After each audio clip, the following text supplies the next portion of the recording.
La tranquilidad mental no llega por casualidad. Se aprende, se entrena y se protege. Vivimos rodeados de ruido, presión y pensamientos que no se detienen, y sin darnos cuenta normalizamos el desgaste interno. Este audiolibro no es una promesa vacía, es una invitación profunda a entender cómo funciona una mente tranquila desde la psicología positiva aplicada a la vida real. Aquí descubrirás por qué reaccionas como reaccionas, cómo recuperar el control interno y cómo construir calma incluso en medio del caos. Si buscas claridad, equilibrio y una mente más liviana, quédate. Este recorrido puede marcar un antes y un después. Capítulo 1. Tu mente cambia según lo que repites, no según lo que deseas. Si hoy piensas igual que ayer, tu mente seguirá viviendo en el mismo lugar. Aunque tu cuerpo se mueva, aunque cambien las personas, aunque pase el tiempo. Esta es una verdad incómoda, porque nos gusta creer que cambiar depende de las circunstancias, de la suerte o de un gran golpe de motivación, cuando en realidad casi todo se decide en silencio, en lo que repites dentro de tu cabeza cuando nadie te escucha. La mente no se transforma con promesas intensas, se transforma con hábitos invisibles. La mayoría de las personas no vive atrapada por lo que le sucede, sino por lo que se dice a sí misma sobre lo que sucede. Un pensamiento aparece, luego vuelve, luego se instala, y un día ya no parece un pensamiento, sino una verdad. ¿Cuántas veces te has sorprendido reaccionando de la misma forma, sintiendo la misma ansiedad, el mismo miedo o la misma duda, aun cuando juraste que esta vez sería diferente? No es falta de carácter, es repetición, es entrenamiento inconsciente. El cerebro no tiene opinión sobre tus pensamientos. No decide si son justos, exagerados, útiles o destructivos. Solo responde a la frecuencia. Cada vez que sostienes una idea, tus neuronas se activan siguiendo un patrón concreto. Cuando ese patrón se repite día tras día, el cerebro lo refuerza, lo vuelve más rápido, más automático, más familiar. Donald Hebb lo explicó ya en 1949 al describir que las neuronas que se activan juntas tienden a conectarse entre sí, formando circuitos cada vez más estables. En otras palabras, no piensas así porque seas así. Eres así porque has pensado así demasiadas veces. Por eso una persona negativa no llegó ahí por destino, sino por repetición. Y una persona serena no nació con calma, la fue entrenando sin notarlo. El problema es que la mayoría repite sus pensamientos sin cuestionarlos, como si fueran inevitables. Pero ¿qué pasaría si empezaras a observarlos como quien observa una nube pasar? ¿Qué pasaría si en lugar de creerte todo lo que piensas, aprendieras a escucharte con distancia? Aquí quiero compartirte algo desde mi propia experiencia, sin adornos. Durante mucho tiempo creí que mi diálogo interno era simplemente realista. Pensaba que no era pesimismo, sino lucidez. Con los años entendí que solo estaba repitiendo el mismo guión mental y que ese guión estaba moldeando mis reacciones, mis decisiones y hasta mi energía diaria. No cambié cuando quise sentirme mejor, cambié cuando acepté que debía pensar distinto, incluso cuando no tenía ganas. Ahí comenzó el verdadero giro. El cambio no ocurre cuando eliminas un pensamiento, sino cuando lo reemplazas conscientemente. Primero necesitas notar cuál es la idea que más se repite en tu día, esa frase automática que aparece cuando algo no sale como esperabas. Escríbela tal como surge, sin corregirla, sin maquillarla. Luego crea una versión más útil, más honesta y más realista, no una fantasía positiva, sino una idea que te ayude a avanzar. Cada vez que detectes el patrón antiguo, repite la nueva versión, aunque al inicio no la sientas verdadera. El cerebro aprende por repetición, no por convicción inmediata. Al sostener este proceso durante varias semanas, algo empieza a cambiar por dentro, no de forma explosiva, sino silenciosa. El pensamiento antiguo pierde fuerza, la reacción automática se debilita. Aparece un pequeño espacio entre lo que ocurre y cómo respondes. Y en ese espacio nace la libertad. ¿Te has dado cuenta de lo poderoso que es elegir tu respuesta en lugar de reaccionar por costumbre? Con el tiempo, tu diálogo interno se vuelve más claro, menos hostil, más consciente. No porque la vida se vuelva fácil, sino porque tú te vuelves más dueño de ti mismo. La ansiedad disminuye, la culpa pierde volumen, la mente deja de atacarte constantemente. No desaparecen los pensamientos difíciles, pero ya no gobiernan tu día. Recuerda esto cuando sientas que no avanzas, no eres prisionero de tu mente. Eres el arquitecto silencioso de lo que decides repetir. Y cada pensamiento que eliges sostener hoy está construyendo la persona que serás mañana, incluso cuando no lo notes, incluso cuando nadie lo vea. Capítulo 2. La acción consciente reduce más ansiedad que 1000 pensamientos. Pensar de más no te hace más sabio. Muchas veces solo te deja inmóvil, mirando la vida como si fuera una puerta que nunca terminas de abrir. Hay una trampa silenciosa en la mente. Cree que si analiza un poco más, si anticipa un poco más, si entiende todo antes de empezar, entonces estará a salvo. Pero la verdad incómoda es esta: pensar paraliza, actuar ordena. La acción, incluso pequeña, tiene una cualidad que el pensamiento no tiene. Te devuelve al presente, te da suelo, te quita de encima esa niebla de easy que se vuelve interminable. Quizá lo has vivido. Te levantas con una lista en la cabeza, con pendientes, con decisiones, con conversaciones que todavía no ocurren, y sin darte cuenta ya estás cansado antes de comenzar. La mente hace ruido porque busca controlar el resultado. Quiere garantías, quiere certezas, quiere saber cómo terminará todo para recién moverse. Y como la vida no ofrece ese tipo de seguridad, la mente se queda girando, repitiendo escenarios, creando problemas que todavía no existen. Entonces el miedo se disfraza de planificación, la ansiedad se disfraza de responsabilidad. Y tú, que solo necesitabas dar un paso, te quedas atrapado tratando de imaginar el camino completo. Aquí hay algo que me gustaría decirte con honestidad. Desde mi propia experiencia, durante años, confundí pensar mucho con ser cuidadoso. Me decía que era prudente, que era alguien que no se lanzaba sin evaluar. Pero en el fondo, si soy sincero, muchas veces era miedo. Miedo a equivocarme, miedo a quedar en ridículo, miedo a no sostener lo que empezaba. Y mientras mi mente construía argumentos para esperar, la vida seguía. El día terminaba y yo sentía esa culpa rara de quien estuvo ocupado por dentro. Pero casi no avanzó por fuera. El cambio comenzó cuando entendí que no necesitaba sentirme listo para actuar. Necesitaba actuar para empezar a sentirme listo. La mente se calma cuando se ancla a algo real. Por eso la acción inmediata es tan poderosa.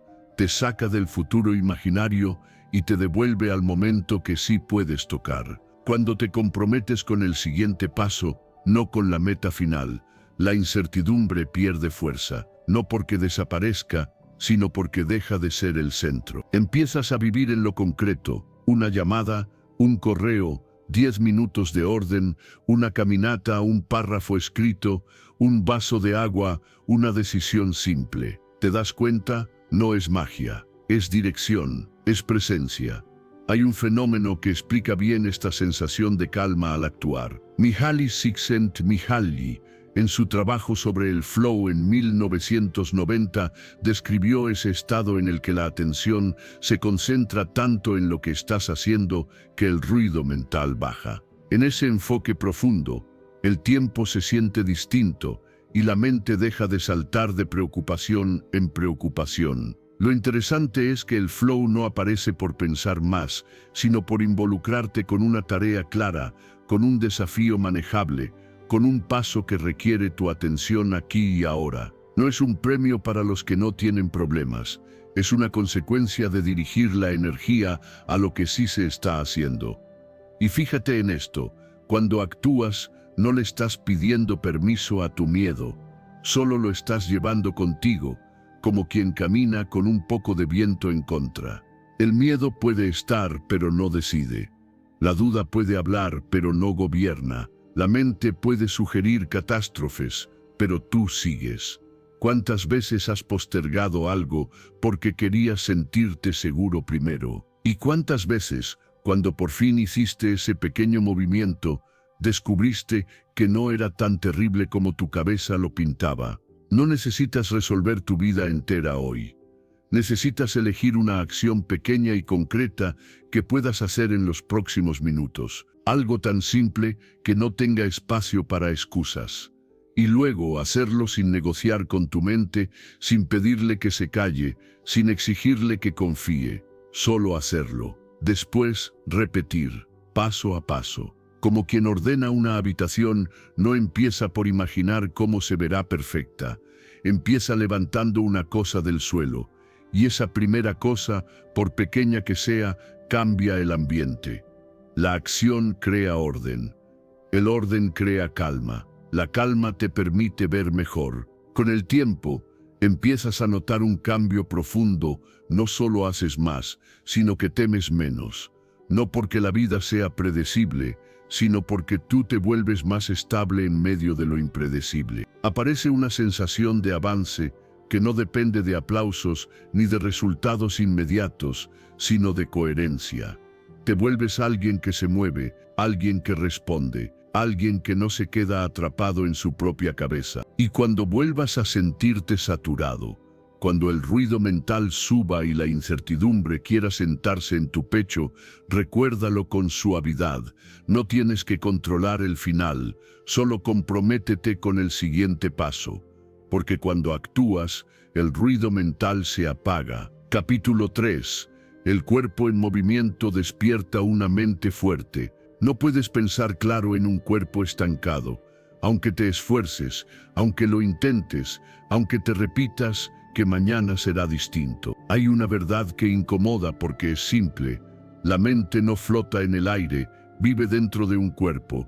Y cuando ese cuerpo se queda quieto demasiado tiempo, la mente también se vuelve pesada, lenta, reactiva. Muchas personas buscan claridad pensando más, analizando más, quedándose sentadas frente a sus propios pensamientos, sin darse cuenta de que lo que necesitan no es otra idea, sino movimiento. La inactividad no solo afecta los músculos o la postura, afecta la forma en que te hablas, la paciencia que tienes, la energía con la que enfrentas el día. Cuando el cuerpo se estanca, la mente empieza a girar sobre lo mismo. Los pensamientos se repiten, las emociones se intensifican, la tolerancia se reduce.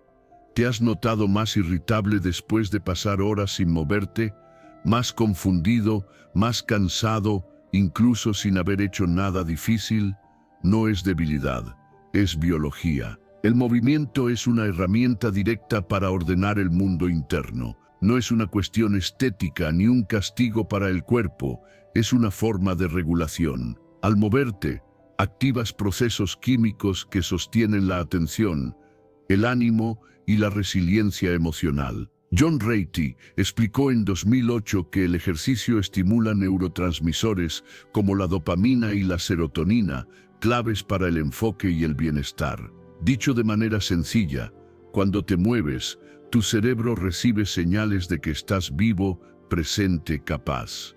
Y responde ajustándose. Durante mucho tiempo, yo también creí que el ejercicio era algo secundario, algo que se hacía cuando había tiempo o ganas. Pensaba que primero tenía que ordenar mi mente y luego ocuparme del cuerpo. Con los años entendí que estaba al revés. Hubo etapas en las que me sentía mentalmente agotado sin razón aparente, más sensible a todo, menos paciente conmigo y con los demás. No fue una gran revelación filosófica lo que me sacó de ahí. Fue algo más simple y más honesto. Empezar a moverme todos los días, incluso cuando no tenía motivación. No para verme mejor, sino para sentirme más estable. Y funcionó de una forma que no esperaba. Mover el cuerpo cambia la relación que tienes con tus emociones.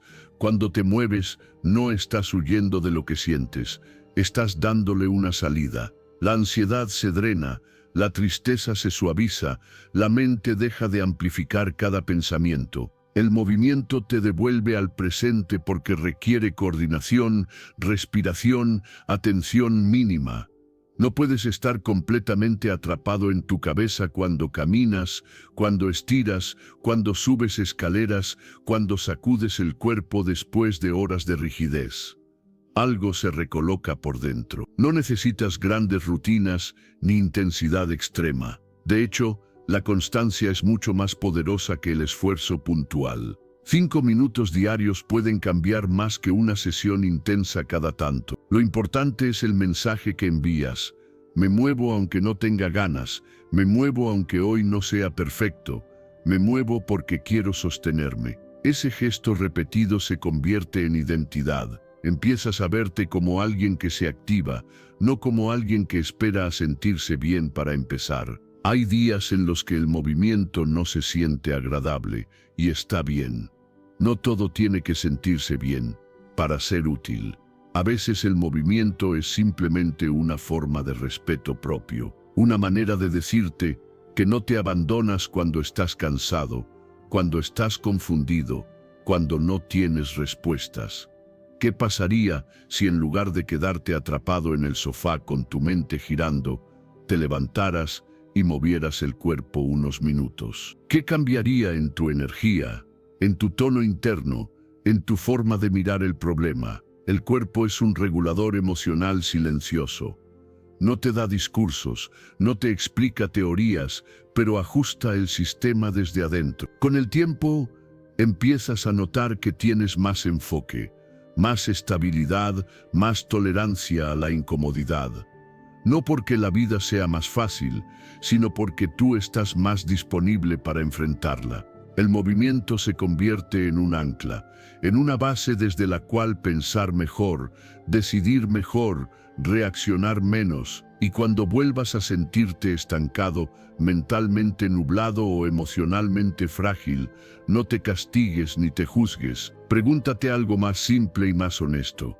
¿Cuánto me he movido hoy? A veces la respuesta que buscas no está en otra reflexión, sino en activar el cuerpo y dejar que la mente se ordene sola.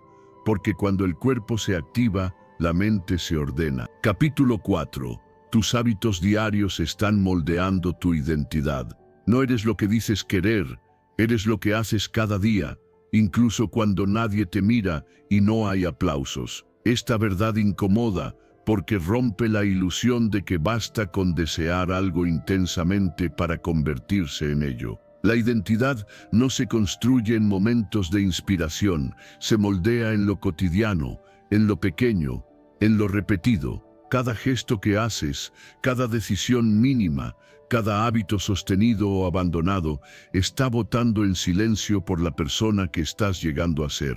La mente aprende observando conductas, no escuchando promesas. Puedes decir que quieres calma, disciplina o crecimiento, pero si tus actos diarios apuntan en otra dirección, el cerebro recibe un mensaje distinto. Aprende por consistencia, no por intención. Por eso tantas personas se sienten divididas por dentro, desean una cosa y practican otra. Y esa distancia entre lo que se dice y lo que se hace va erosionando la confianza interna. ¿Cuántas veces te has prometido cambiar y al romper la promesa, algo dentro de ti se cerró un poco más? La identidad es una consecuencia, no un punto de partida. No te conviertes en alguien disciplinado para luego actuar con disciplina.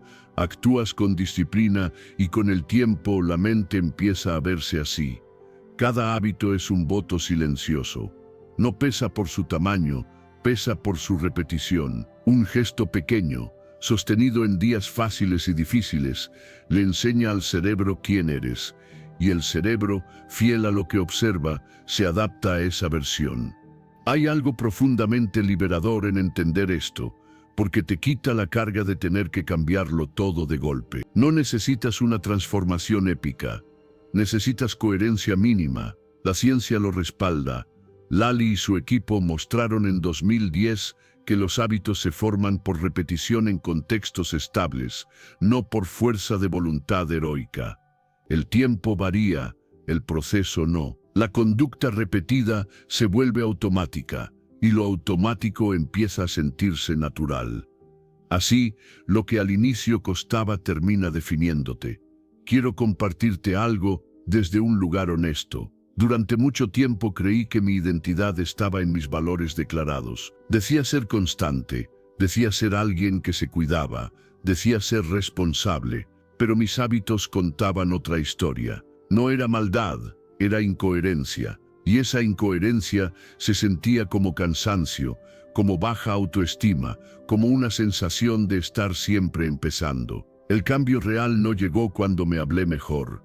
Llegó cuando elegí un hábito pequeño y lo repetí incluso en días torcidos. Ahí algo se alineó por dentro. Empecé a creerme de nuevo. Los hábitos hablan en un idioma que la mente entiende sin discutir. No explican, demuestran. Cuando repites una acción alineada con tu futuro deseado, le dices al cerebro: soy alguien que cumple, soy alguien que cuida, soy alguien que avanza aunque sea lento. Y esa frase, repetida sin palabras, va echando raíces. ¿Te has preguntado qué historia cuentan tus hábitos actuales sobre ti? ¿Qué versión tuya están reforzando cada mañana y cada noche? La motivación va y viene, pero la identidad se queda. Por eso es tan importante elegir hábitos que puedas sostener incluso cuando el ánimo baja. No se trata de intensidad, se trata de lealtad. Hacer lo mínimo en días difíciles vale más que hacer lo máximo solo cuando todo fluye. Cada repetición en la incomodidad es un voto doble, porque enseña resiliencia. Enseña que no te abandonas cuando el entusiasmo se apaga. Con el tiempo ocurre algo sutil y poderoso. Dejas de pelear contigo. La autoestima deja de depender de discursos internos y empieza a apoyarse en evidencia. Has hecho lo que dijiste que harías, una y otra vez. No perfecto, pero constante. Y esa constancia cambia la manera en que te miras. Empiezas a tomar decisiones más alineadas porque ya no quieres traicionarte. La identidad se vuelve un ancla. No necesitas preguntarte quién quieres ser en 10 años para empezar. Pregúntate quién estás siendo hoy con tus acciones más pequeñas. El futuro se construye en lo ordinario. Y aunque nadie lo vea, tu cerebro sí lo registra todo. Cada hábito repetido es una promesa que aprende a creer. Y cuando tu mente cree, tu vida empieza a seguirle el paso. Capítulo 5. Ver el lado bueno no elimina el dolor, lo transforma. Negar el dolor te estanca, aprender de él te libera. Y esta verdad suele doler porque nadie nos enseñó a quedarnos con lo incómodo sin huir. Desde pequeños aprendimos a tapar, a distraernos, a decir no pasa nada, cuando por dentro algo se rompía un poco. Pero lo que se tapa no desaparece, solo se vuelve más pesado. El dolor ignorado se queda girando, pidiendo atención y termina decidiendo por nosotros en silencio. Hay emociones que llegan sin pedir permiso: tristeza, frustración, miedo, enojo. No llegan para castigarte, llegan para informarte. El problema no es sentirlas, el problema es quedar atrapado en ellas o fingir que no existen. Cuando niegas lo que sientes, te quedas congelado. Cuando lo reconoces y lo miras de frente, algo empieza a moverse. ¿Cuántas veces has dicho que ya superaste algo cuando en realidad solo lo empujaste hacia abajo? ¿Cuántas decisiones tomaste desde heridas que nunca miraste con honestidad? Encontrar el lado positivo no significa sonreír mientras duele ni repetir frases vacías. Significa integrar la emoción con conciencia. Significa decir: esto duele, sin convertir ese dolor en identidad. La verdadera fortaleza no está en evitar la tristeza, sino en permitirla sin rendirte a ella. Cuando te das permiso para sentir, sin juzgarte, el cuerpo se relaja y la mente deja de pelear. Y en ese espacio aparece la posibilidad de aprender. La ciencia emocional lo respalda. James Gross, en su trabajo sobre regulación emocional en 2015, explicó que aceptar y reinterpretar las emociones, en lugar de suprimirlas, mejora la adaptación psicológica y reduce el impacto negativo a largo plazo. Dicho de forma simple, cuando luchas contra lo que sientes, lo haces más fuerte. Cuando lo aceptas con conciencia, se vuelve manejable. No porque desaparezca de inmediato, sino porque deja de gobernarte. Quiero decirte algo desde un lugar personal. Durante mucho tiempo confundí fortaleza con dureza. Pensaba que sentir menos me haría avanzar más rápido. Me obligaba a seguir sin procesar pérdidas, fracasos o decepciones. Funcionó por un tiempo, hasta que dejó de hacerlo. El cuerpo empezó a tensarse, la mente a agotarse, la paciencia a quebrarse. No fue hasta que me permití sentir sin juzgar que empecé a entender qué me estaban diciendo esas emociones. Ahí descubrí que el dolor no era el enemigo. Era un mensajero torpe pero honesto. Sentir no es quedarte anclado, es pasar por la emoción, no vivir en ella. Hay una diferencia sutil pero poderosa entre permitirte llorar y construir tu identidad alrededor de la tristeza, entre reconocer el miedo y dejar que el miedo decida. La integración ocurre cuando preguntas con calma: ¿qué intenta mostrarme esto? ¿Qué parte de mí necesita atención? ¿Qué aprendizaje está escondido aquí, aunque ahora no me guste? Cuando miras el dolor desde una perspectiva más amplia, cambia su forma. No se vuelve agradable, pero se vuelve útil. Empiezas a ver patrones, límites, decisiones que ya no quieres repetir. Empiezas a entenderte mejor, y ese entendimiento te devuelve poder, no para controlar todo, sino para elegir con más conciencia. La experiencia deja de ser una herida abierta y se convierte en criterio. Reformular no es mentirte, es ampliar el encuadre. Es pasar de esto me arruinó a esto me mostró algo que necesitaba ver. Es reconocer la pérdida sin perderte a ti. Es usar lo aprendido para tomar decisiones más alineadas, más sobrias, más respetuosas contigo. ¿Qué pasaría si en lugar de preguntarte por qué te pasó, te preguntaras para qué puede servirte ahora?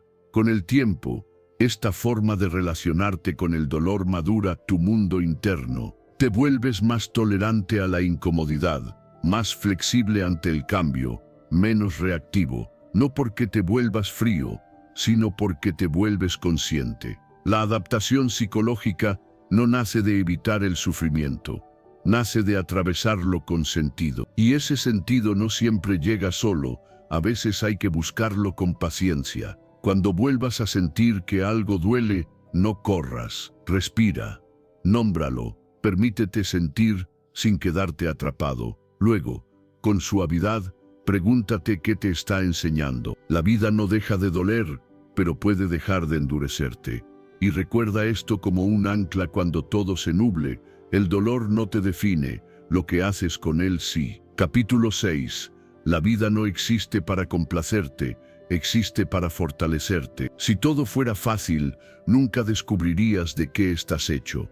Y quizá por eso la vida no se preocupa demasiado por nuestra comodidad. Esta idea incomoda porque choca con una expectativa silenciosa que muchos cargan, que si haces las cosas bien, todo debería fluir sin resistencia. Pero la realidad no funciona así. La vida no es un premio por buen comportamiento, es un terreno de entrenamiento. Y cada dificultad que aparece no llega para arruinarte, sino para empujarte a crecer, aunque al principio no lo parezca. Gran parte del sufrimiento humano no nace del problema en sí, sino de la pelea interna contra lo que está ocurriendo. Nos frustramos porque esperamos que las cosas sean justas, claras, previsibles. Esperamos estabilidad permanente, relaciones sin fricción, trabajo sin tensión, emociones siempre ordenadas. Cuando eso no sucede, surge la pregunta que desgasta: ¿por qué a mí? Esa pregunta encierra una trampa, porque nos coloca como víctimas de una realidad que en el fondo nunca prometió ser cómoda. La vida propone cambios, pérdidas, giros inesperados y momentos incómodos, porque ahí es donde se forma el carácter. No es crueldad, es diseño. Nassim Taleb hablaba en 2012 de lo antifrágil, de sistemas que no solo resisten el caos, sino que se fortalecen gracias a él. El cuerpo se vuelve más fuerte con el esfuerzo, la mente se vuelve más hábil con el desafío, y la identidad se define cuando atraviesa lo que no eligió. Lo que no te exige, no te transforma. Cuando entiendes esto, algo interno empieza a reordenarse. Dejas de ver cada obstáculo como un castigo personal y comienzas a verlo como una invitación incómoda a crecer. No porque te guste, sino porque lo necesitas. El dolor deja de ser solo dolor y empieza a tener dirección. No desaparece, pero se vuelve más llevadero porque tiene sentido. ¿Qué parte de ti está siendo entrenada ahora mismo?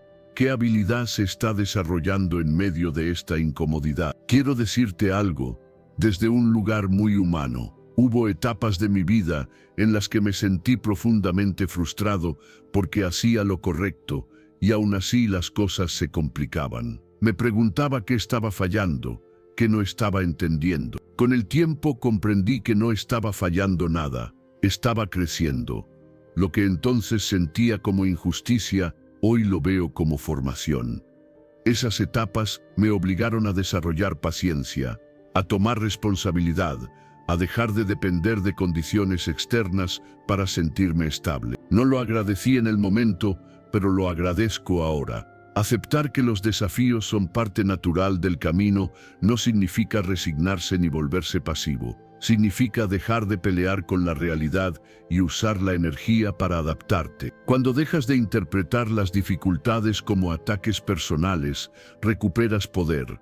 Empiezas a hacer mejores preguntas. Ya no es ¿por qué me pasa esto?, sino ¿qué puedo aprender aquí? ¿Qué versión de mí necesita aparecer para atravesar esto? Ese cambio interno transforma el sufrimiento en evolución. La vida no te pide que disfrutes el desafío, te pide que lo atravieses con conciencia. Cada obstáculo desarrolla algo distinto. La espera entrena la paciencia, la pérdida profundiza la comprensión, el error afina el criterio, la incertidumbre fortalece la confianza interna. Nada de eso se aprende en la comodidad. La comodidad solo conserva lo que ya eres. El desafío revela lo que puedes llegar a ser. Cuando adoptas una mentalidad de aprendizaje constante, la frustración pierde fuerza. Sigues sintiendo cansancio, dudas, incluso miedo, pero ya no te paralizan igual. Sabes que están ahí porque algo nuevo se está formando. Te vuelves más resiliente, no porque la vida se vuelva más fácil, sino porque tú te vuelves más capaz. Empiezas a avanzar incluso cuando no entiendes todo, incluso cuando el camino no está claro. La vida no es un enemigo al que hay que derrotar, es un proceso al que hay que responder. Cada vez que eliges aprender en lugar de quejarte, fortaleces tu mente. Cada vez que atraviesas una dificultad sin endurecerte, maduras emocionalmente. Y cada vez que aceptas el desafío como parte del camino, algo dentro de ti se alinea. No estás aquí para estar cómodo todo el tiempo. Estás aquí para crecer, para adaptarte, para descubrir capas de ti que solo aparecen bajo presión. Y cuando comprendes esto de verdad, dejas de pelear con la vida y empiezas a avanzar con ella. Capítulo 7. Una mentalidad positiva te pone a favor del flujo de la vida.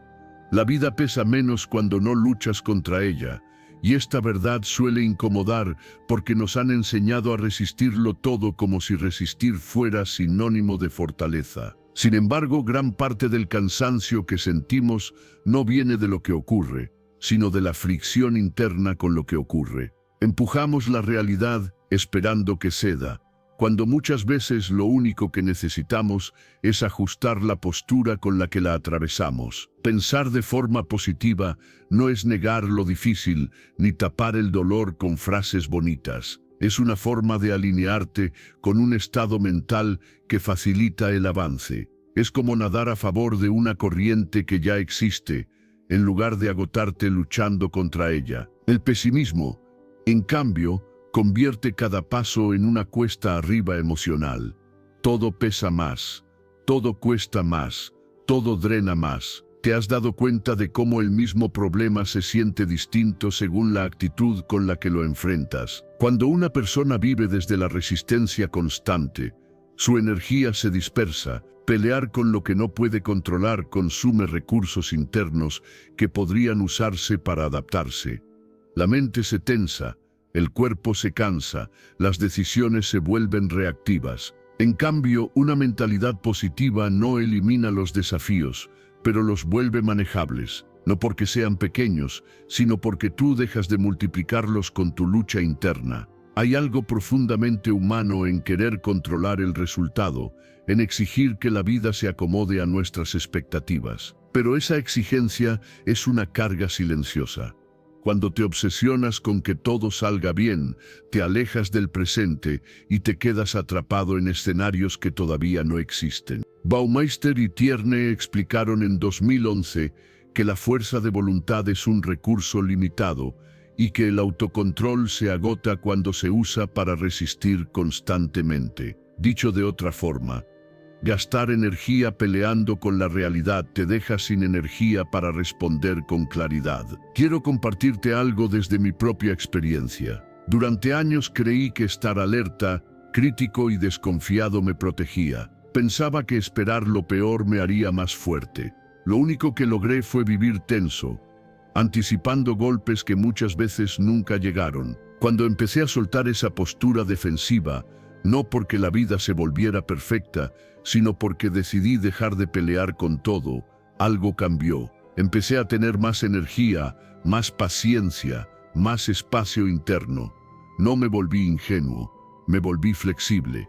La actitud positiva no es pasividad, es ajuste. Es mover el enfoque cuando no puedes mover las circunstancias. Es confiar sin obsesionarte. Es esperar resultados favorables sin exigir garantías. Cuando dejas de resistirte, la mente se relaja y aparece una claridad distinta. Empiezas a ver opciones donde antes solo veías bloqueos. Empiezas a actuar con menos miedo porque ya no estás gastando energía en pelearte con el hecho de que las cosas son como son. La resistencia interna desgasta más que el problema en sí. Dos personas pueden vivir la misma situación y salir con consecuencias emocionales muy distintas. Una se endurece, se agota, se amarga. La otra se adapta, aprende, continúa. La diferencia no está en la dificultad, sino en la relación que cada una construye con ella. ¿Desde dónde estás viviendo tú lo que te toca hoy?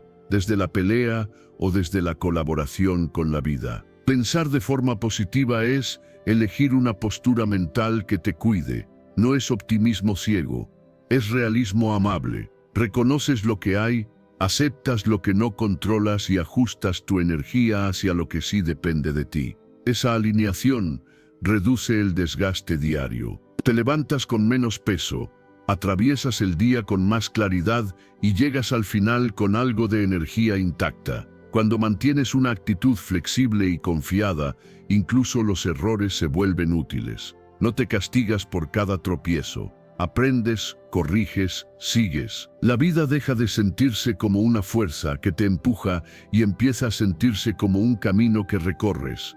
No siempre cómodo, pero sí transitable. Y esa sensación cambia tu bienestar general, tu forma de decidir, tu relación contigo. Alinear la mente no significa que todo será fácil. Significa que dejará de ser innecesariamente pesado. Significa que soltarás la pelea con lo inevitable para usar tu energía en avanzar. Cuando eliges no resistirte a todo, algo se afloja por dentro. Respiras mejor, vives mejor, vives mejor. Recuerda esto cuando sientas que todo pesa demasiado, no siempre necesitas más fuerza, a veces necesitas menos resistencia, porque cuando alineas tu mente, la vida deja de empujarte y empieza a acompañarte. Capítulo 8. La negatividad también se aprende y se puede desaprender. Si aprendiste a pensar en negativo, puedes aprender lo contrario, aunque ahora mismo te parezca imposible, y aunque tu mente te diga que así eres, y así serás siempre. Esa voz interna suena convincente, porque ha practicado durante años. No es tu esencia, es un hábito. Y como todo hábito, se construyó por repetición, no por destino. La negatividad no aparece de la nada, se entrena, El cerebro se vuelve experto en detectar amenazas, errores y carencias cuando eso es lo que más veces le pedimos que haga. Con el tiempo, ese enfoque se vuelve automático. No porque sea verdadero, sino porque es familiar. Empiezas a notar primero lo que falta, lo que salió mal, lo que podría fallar. Y cada vez que confirmas esa mirada, el circuito se fortalece un poco más. ¿Te has preguntado cuántas veces al día tu mente anticipa problemas que nunca llegan a ocurrir? Pensar en negativo no significa ser realista, significa estar condicionado. Aaron Beck explicó en 1976 que los pensamientos automáticos influyen directamente en las emociones y que cuando esos pensamientos son distorsionados o extremos, generan ansiedad, tristeza o desesperanza. Lo importante es que Beck no hablaba de eliminar pensamientos, sino de cuestionarlos y reformularlos. La mente aprende a mirar distinto cuando se le muestra evidencia distinta. No se trata de optimismo ingenuo, sino de equilibrio. Durante mucho tiempo yo mismo confundí negatividad con prudencia. Creía que esperar lo peor me preparaba mejor. En realidad, me estaba agotando. Vivía en alerta constante, como si el mundo fuera un campo minado. No fue un gran evento lo que cambió eso. Fue empezar a observar mis pensamientos con un poco de distancia. Darme cuenta de que muchas de mis conclusiones no eran hechos, eran interpretaciones repetidas. Ahí entendí algo clave. Si aprendí a hablarme así, también podía aprender a hablarme de otra manera. El primer paso siempre es notar, no juzgar, no pelear, solo detectar. Ese pensamiento que aparece de forma automática cuando algo sale mal, esa frase que dice, siempre, nunca, todo, nada. La mente negativa ama los absolutos. Cuando empiezas a reconocerlos, ya no te toman tan desprevenido. Luego viene una pregunta sencilla pero poderosa. ¿Qué evidencia real tengo de que esto es así? No suposiciones, no miedos, hechos. Muchas veces, al hacer esta pausa, el pensamiento pierde fuerza. Reemplazar no es mentirse, es ampliar el marco. No se trata de pasar de todo es terrible a todo es perfecto, sino de encontrar una opción más equilibrada, más justa, más útil, una idea que no te hunda ni te engañe. Al repetir esta práctica sin castigarte cuando fallas, el cerebro empieza a abrir nuevas rutas. Al principio se siente artificial, incluso incómodo. Eso es normal. Estás entrenando algo nuevo. Ningún hábito se siente natural el primer día. La constancia importa más que la perfección. Habrá días en los que te sorprendas pensando igual que antes. No es retroceso, es parte del proceso. Cada vez que detectas, cuestionas y reformulas, estás debilitando el patrón antiguo y fortaleciendo uno nuevo. Poco a poco, la mente deja de ir automáticamente al peor escenario, no porque el mundo cambie, sino porque tú cambias la forma de mirarlo. Con el tiempo, la ansiedad baja de volumen. No desaparece, pero ya no manda. El estado de ánimo se estabiliza. Te vuelves más tolerante a la incertidumbre. Empiezas a responder en lugar de reaccionar. Y algo profundo ocurre. Dejas de identificarte con tus pensamientos. Entiendes que un pensamiento es un evento mental, no una orden ni una verdad absoluta. ¿Qué pasaría si dejaras de creer todo lo que pasa por tu cabeza? No eres una persona negativa, eres una persona entrenada en una forma de pensar, y todo entrenamiento puede modificarse. El cerebro no te condena, te sigue. Aprende de lo que repites. Si empiezas a introducir pensamientos alternativos con paciencia, sin violencia interna, algo se reordena, no de un día para otro, pero sí de manera sólida. Cuando la mente se vuelve más equilibrada, la vida se siente más habitable, no porque desaparezcan los problemas, sino porque ya no los magnificas. Recuperas energía, claridad y un poco de paz interna. Y entonces recuerdas algo esencial, algo que siempre estuvo ahí, esperando a que lo vieras con calma. No eres tus pensamientos, eres quien decide transformarlos. Capítulo 9. Crear más de lo que consumes fortalece tu mente. El consumo distrae, la creación construye, y esta verdad incomoda porque vivimos rodeados de estímulos diseñados para mantenernos mirando, deslizando, reaccionando, pero no creando. Pasamos horas absorbiendo información, imágenes, opiniones y emociones ajenas, y luego nos preguntamos por qué nos sentimos cansados, dispersos o vacíos. La mente humana no fue hecha para solo recibir. Necesita participar, transformar, expresar. Cuando solo consumes, tu energía se va hacia afuera. Cuando creas, algo vuelve a ti. Consumir no es malo en sí mismo. Aprender, inspirarse, informarse es necesario. El problema aparece cuando el consumo se vuelve automático y excesivo, cuando llena cada espacio de silencio, cuando ocupa el lugar de la acción. En ese punto, el sistema nervioso se satura. Hay demasiadas voces, demasiadas ideas, demasiadas comparaciones. La mente pierde dirección porque siempre está respondiendo, nunca liderando. ¿Te has dado cuenta de cómo después de mucho consumo te cuesta saber qué piensas tú realmente? Crear es lo opuesto a ese estado. Crear exige presencia. Aunque sea algo pequeño, escribir unas líneas, ordenar un espacio, dibujar, planificar, cocinar con intención, construir una idea. Crear te obliga a estar aquí. No puedes crear desde la dispersión total. Por eso la creación ordena, devuelve foco, devuelve propósito, devuelve la sensación de avanzar. No necesitas talento ni grandes resultados, necesitas involucrarte. Mihaly Csikszentmihalyi habló en 1996 sobre la creatividad como una experiencia que organiza la conciencia. Cuando una persona crea, entra en un estado donde la atención se afina y el ruido interno disminuye. No porque los problemas desaparezcan, sino porque la mente deja de saltar de estímulo en estímulo. Crear se convierte en un ancla. Algo dentro se alinea.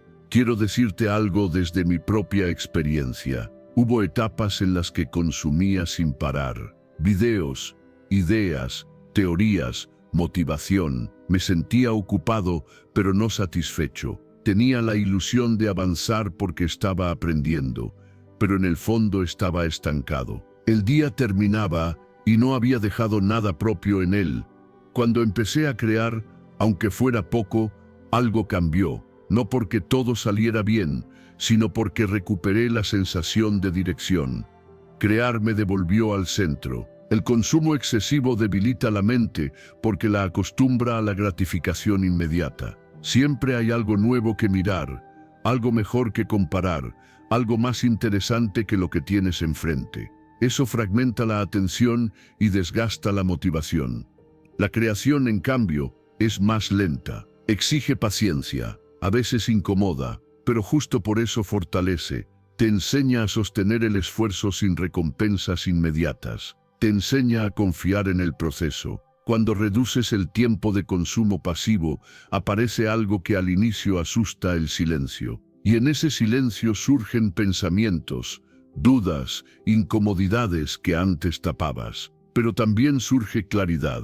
Ahí es donde la creación encuentra su espacio. No se trata de producir obras maestras, se trata de participar activamente en tu propia vida. ¿Qué pasaría si dedicaras, aunque sea unos minutos al día, a crear algo que no existía antes?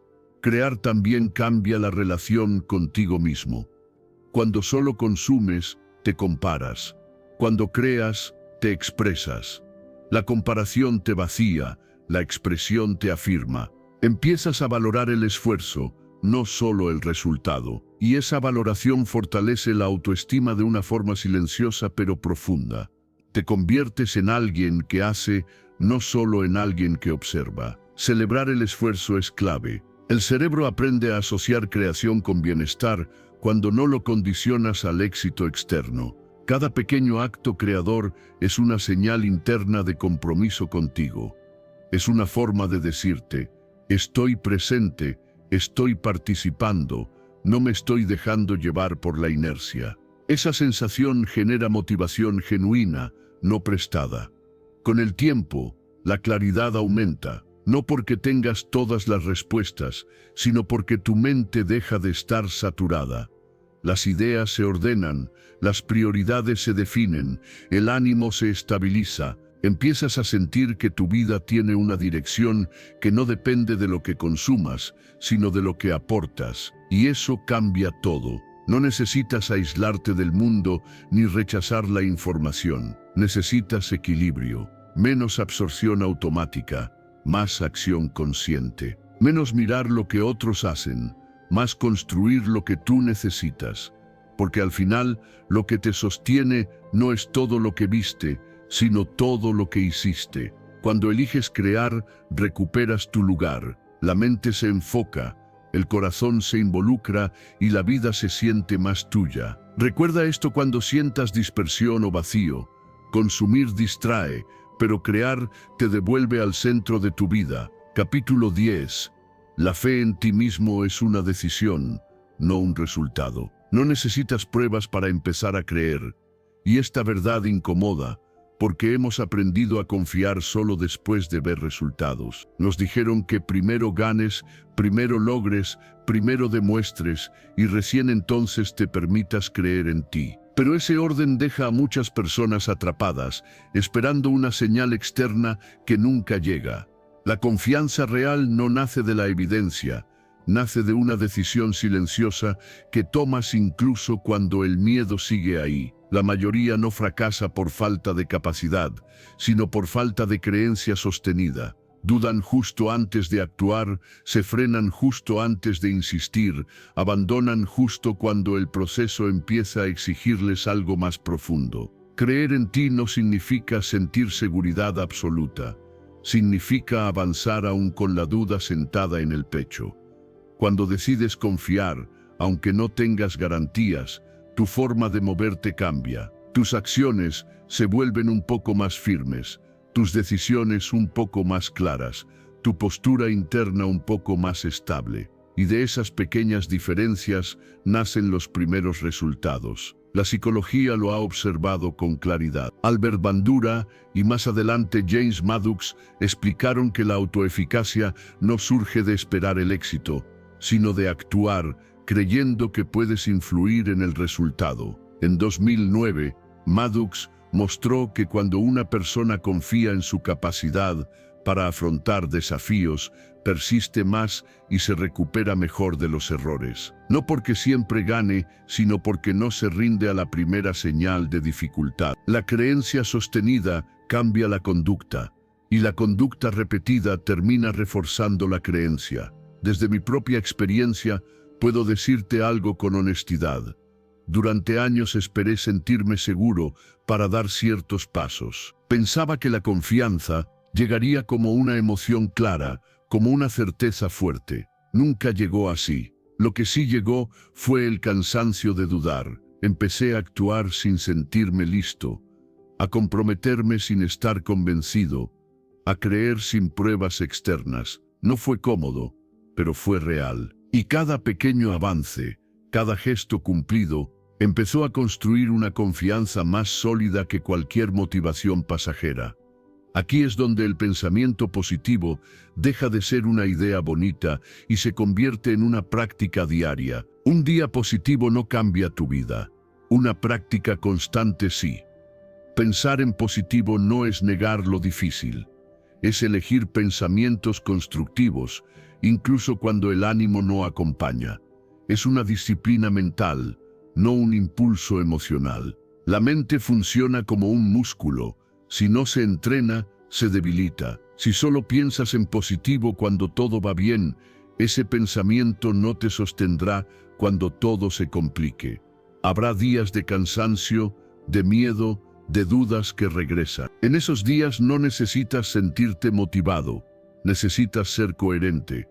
Corregir un pensamiento negativo cuando lo detectas, no porque sea falso, sino porque no te ayuda a avanzar. Elegir una idea más funcional, más amplia, más justa contigo. Baumeister y Tierney explicaron en 2011 que la fuerza de voluntad se fortalece con el uso disciplinado, no con picos emocionales. La constancia entrena la mente para responder mejor bajo presión. Pensar en positivo no es repetirte frases vacías, es recordarte hacia dónde vas cuando el ruido interno quiere desviarte.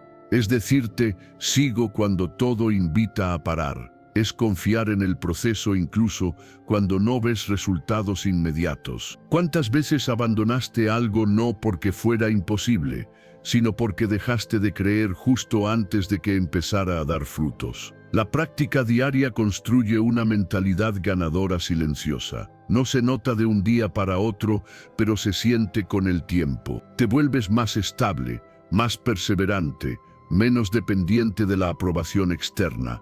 Empiezas a confiar en tus avances, por pequeños que sean. Y esa confianza no es arrogante, es tranquila. No grita, no se exhibe, simplemente sostiene. Creer en ti no es un acto grandioso.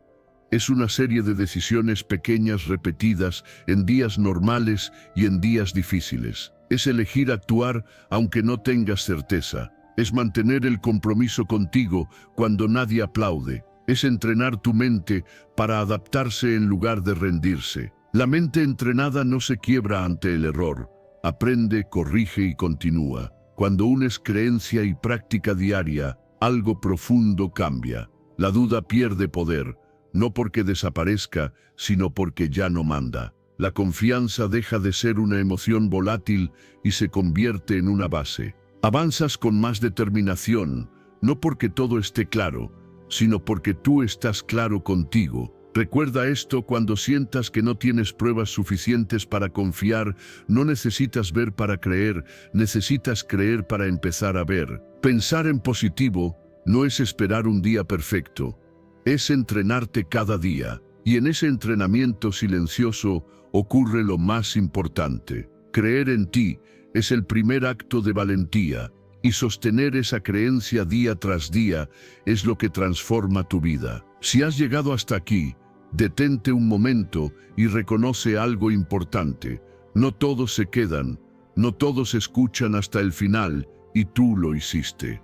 Eso ya habla de tu compromiso con el cambio. Felicítate en silencio, porque vas por buen camino. Si este audiolibro resonó contigo, te invito a dejar un comentario y escribir qué fue lo que más te ayudó o qué decisión interna estás tomando hoy. Ese acto refuerza el aprendizaje. Dale like si este contenido aportó claridad a tu mente y suscríbete para seguir profundizando juntos en este camino de calma, conciencia y transformación. Tu proceso importa y apenas está comenzando.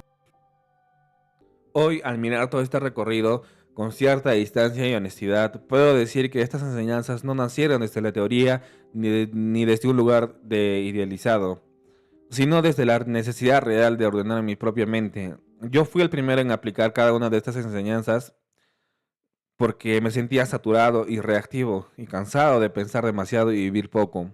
No escribí esto porque tuviera todas las respuestas, sino porque necesitaba dejar de perderme en mis propios pensamientos. Con el tiempo entendí que la tranquilidad mental no aparece cuando todo se acomoda afuera, sino cuando aprendes a relacionarte con lo que ocurre adentro. Estas enseñanzas me ayudaron a dejar de vivir en piloto automático, a observar mis patrones mentales y asumir la responsabilidad silenciosa de entrenar mi mente día a día.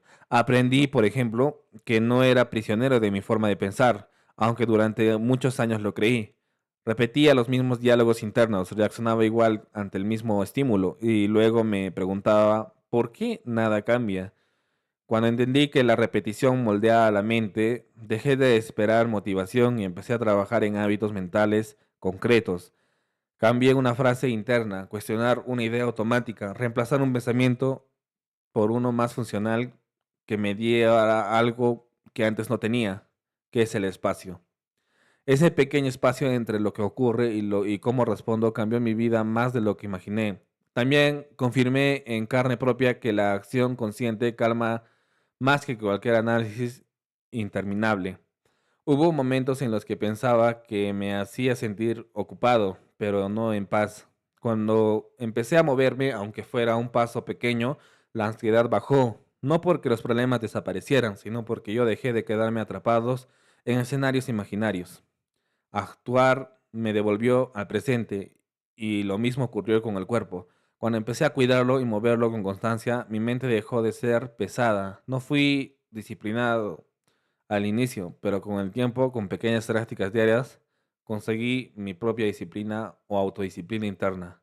Y esto fue un respeto básico hacia mí mismo. Estas enseñanzas también me mostraron que mis hábitos estaban definiendo quién era, más allá de lo que decía querer ser. Cada pequeño gesto repetido me estaba entrenando para bien o para mal. Cuando empecé a elegir hábitos coherentes, incluso en días difíciles, mi confianza interna se fortaleció. Dejé de depender tanto del ánimo y empecé a confiar más en la constancia. Cuando entendí que la autoestima no se construye con discursos, sino con evidencias, aprendí a mirar el dolor sin huir y sin dramatizarlo, a entender que sentir no me hacía débil, sino consciente. Integrar lo incómodo me permitió aprender a diferenciar y experimentar lo que antes solo me endurecía. Y comprendí algo clave, la vida no se señala para complacerla, sino para formarme. Cuando dejé de pelear con eso, el desgaste bajó, empecé a avanzar con más claridad, incluso en medio de la incertidumbre. Caer más de lo que consumo y elegir una mentalidad positiva, no como negación, sino como postura, me devolvió dirección y sobre todo aprendí que creer en mí mismo no fue el resultado de ganar, sino la decisión de no abandonarme cuando dudaba. Hoy puedo decir que estas enseñanzas me ayudaron a vivir con un más calma y más claridad y coherencia y menos ruido interno. Si llegaste hasta aquí, gracias por ver el video, gracias por acompañarme en este proceso. Hoy, 28 de enero de 2026, cierro este recorrido con gratitud. Gracias por ver este video, lo repito, por darte el espacio y por elegir entrenar tu mente con conciencia. Tu proceso importa y apenas estás comenzando.